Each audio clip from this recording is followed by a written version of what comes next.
So, if we refer to our learning guide, no, so ako lang i-summarize there are 8 joints, na 8 joints that will be focusing, but then somewhere on the shoulder part, the spine part, and the hips, probably sa shoulder o sa spine, wag daghan siya parts nga i-elaborate pagyud, no, kay dili raman isaray makaya og buhat within the shoulder and within the spine. Okay, so ako na siya gi-summarize diha. We have 8 specific parts, and then we will get to know the joint movement, the muscles responsible, and the muscle location.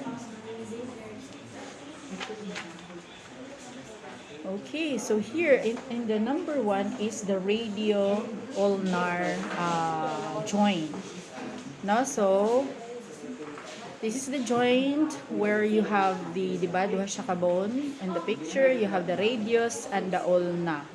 And both of them, no, they are joined together at the top. That's why they would look different on the supination and the pronation position or the movement, diba? So, if you look at the arm and the bones and the muscles on that part where the example is in supination, look at the bones.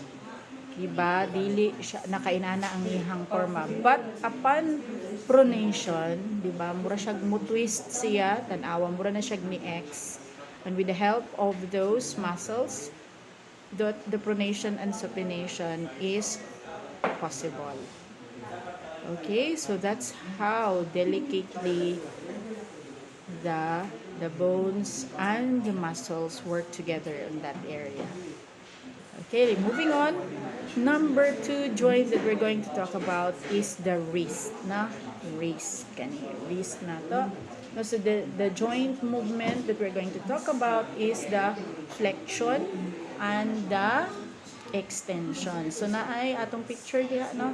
So what is the action if you are talking about flexion and the extension, and what are the active muscles involved there?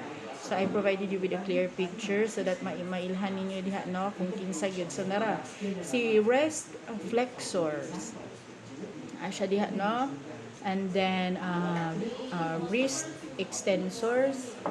Makita po nimo klaro kaayo ang iyahang unod nga responsible for that, na kung you are going to do extension and flexion. So simba ko og naay injury, no, makamtan ng kanang nga muscles, no, so it would be difficult to do this just simply the flexion and the extension kung ma-harm na sila. So by all means, in everything we do, in our movements, we should be extra careful. Okay, number 4 is the elbow. So elbow, atong siko. So we're going to talk about the joint movement, no? So parehas sa atong wrist, capable siya sa flexion o sa extension. So this is the very common example, no? Kung sa flexion kay imo siyang diba? I-contract nimo imong bicep, that's flexion. And then when you relax your bicep and the tricep will be contracted, that's your extension. And then, so those are the muscles, as you see there, those are the muscles responsible and the muscle location. Sige, di ba? Klaro. And then I included something that I've got from the internet, no? There are 13 best forearm exercises to build strength and reduce wrist and elbow. But actually, there are so many that you can find in the internet. Just find the best that suits you.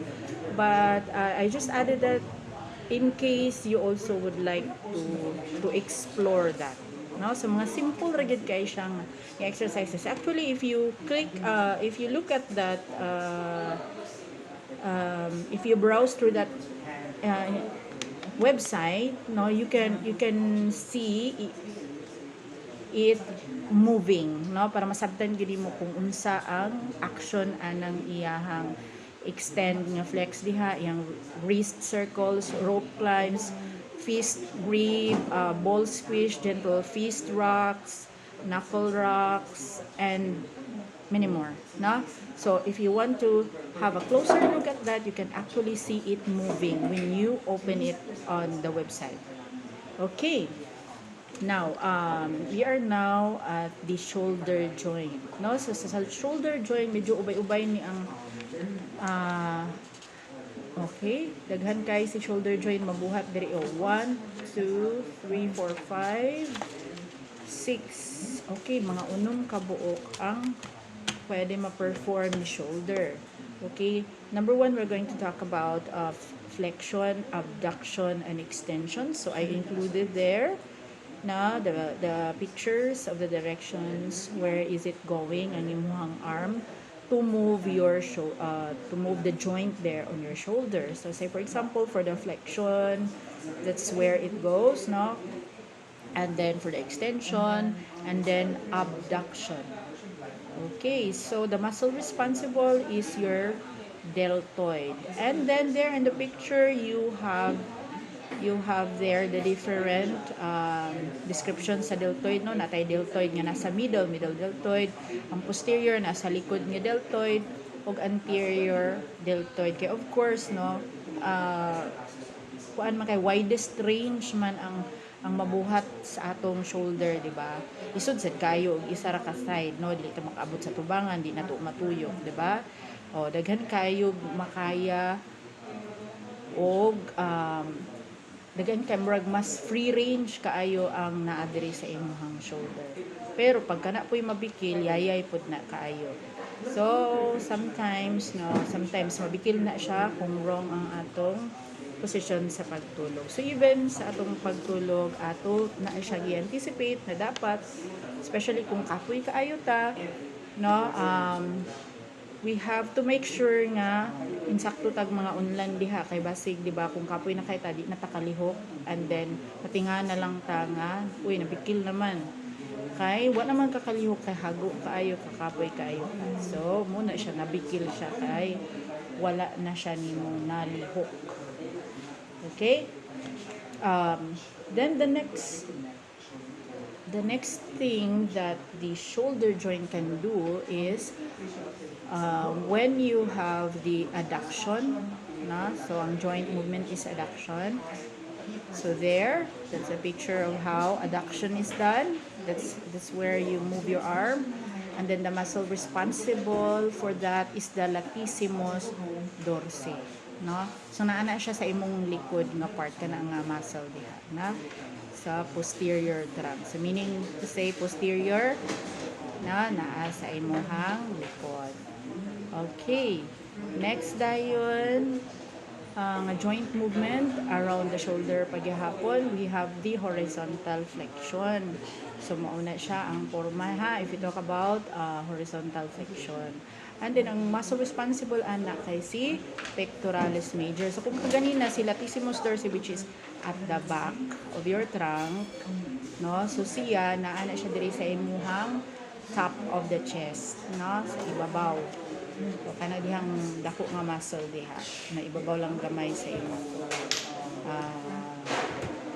dughan, na. Okay, and then the next, we're still at the shoulder joint, no. Ang kaganina horizontal flexion, kanipod ang horizontal extension. And the muscle responsible for that is the trapezius, no. So sa trapezius na siya diha nag-extending from diha sa imong tangkugo paingon didto sa end sa imong vertebral column where the your ribs are attached there, and then so that's how the muscles are arranged. That is the trapezius. The next part, still on the shoulder joint, no, the joint movement is the lateral rotation.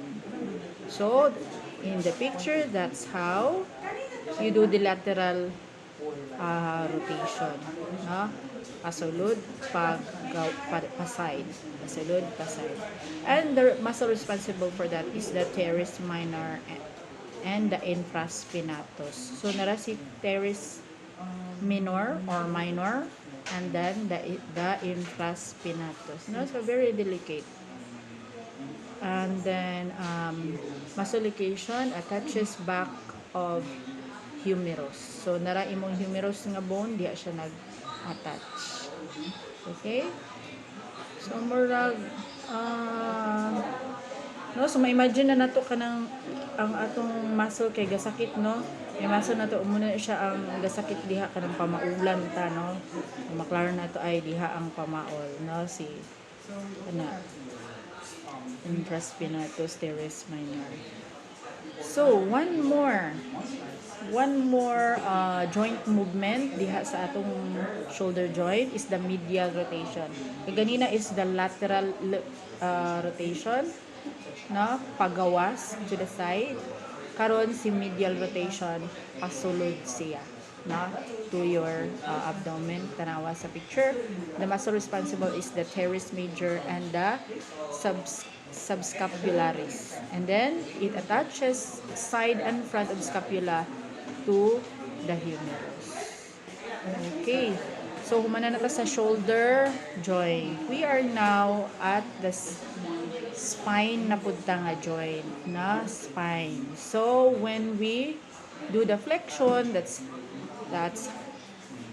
the picture illustration of the flexion movement, and the joint responsible, the joint movement is flexion. Ang muscle responsible is the rectus abdominis. So in your handouts, nara no si rectus abdominis. But then just to give you an idea, no, of the other muscles also found there, sa inyo no. So it has several layers. So si rectus abdominis is the in that part, no, murag naa siya sa second layer siya, no, rectus abdominis. So that is the muscle responsible, no, when we have the flexion of the spine. And then for the next movement, still on the spine, is the extension of the spine. So that's how it's done. And the muscle responsible for that is the erector spinae group, of which ang iyang part ana kay si spinalis, si longissimus, and then iliocostalis. No? So that's the erector spinae group. Okay, very delicate. Okay, and then another still on the spine, another joint movement is the lateral flexion. So kaganina kay flexion lang o extension, no, karon kay lateral. So that would be to the side. So either, no, to the right or to the left. That's lateral flexion. And then the muscle responsible are the external obliques. Okay, so asa si external oblique? Okay, naa siya sa uppermost layer, no, kay external man siya. Ang sunod din ana niya nga muscle layer kay si internal oblique. Okay na. So for the still on the lateral flexion, no, si internal o external. Ganina si internal, no, karon internal. So the next layer siya internal. Okay. And then I added this spine mobility exercises, just an example, but there are a lot. No, so para naalang mo idea na in relation to what we are discussing, na kung saon siya pag exercise kato nga muscles.